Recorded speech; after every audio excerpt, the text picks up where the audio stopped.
बिस्मिल्लाहिर्रहमानिर्रहीम अस्सलाम वालेकुम रहमतुल्लाह। आप देख रहे हैं रूहानी बुक यूट्यूब चैनल। मैं हूं मुफ्ती बिलाल अहमद कादी।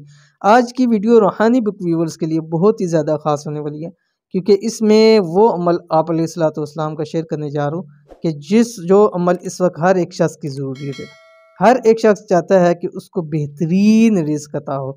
अगर आप चाहते हैं कि आपको भी बेहतरीन रिज़्क़ भी अता हो, बुराइयों से भी महफूज रहें, तो ये अमल लाजमी कीजिए। कौन सा अमल है शेयर कर रहा हूँ, वीडियो को लाइक ज़रूर कीजिएगा, चैनल को सब्सक्राइब ज़रूर कीजिएगा। बेहतरीन रिज़्क़ की मतलाशी ये दुआ पढ़ लें। हज़रत अबू हुरैरा रज़ियल्लाहु अन्हु से मरवी है कि आप अलैहिस्सलाम ने इरशाद फरमाया, जो शख्स सुबह में ये दुआ पढ़ ले तो उस दिन बेहतरीन रिज़्क़ से नवाजा जाएगा, बुराइयों से भी महफूज रहेगा।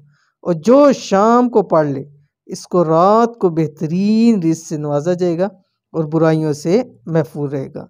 कौन सी दुआ है आपकी स्क्रीन के ऊपर आगे। बिस्मिल्लाहिर्रहमानिर्रहीम।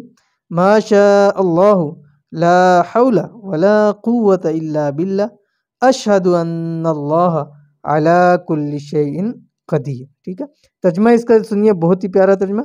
वही होगा जो अल्लाह चाहे, ना कोई ताकत ना कुव्वत सवाए अल्लाह के। मैं गवाही देता हूँ कि अल्लाह पाक हर शय पर कादिर है। तो आसान सी दुआ है, सुबह शाम आप इसको ज़रूर पढ़ें, इंशाअल्लाह अज़ीज़ बहुत आपको फ़ायदा होगा। ये थी आज की वीडियो। उम्मीद करते हैं वीडियो पसंद आई होगी। मिलेंगे इंशाअल्लाह नेक्स्ट वीडियो के अंदर, तब तक के लिए अल्लाह हाफ़िज़।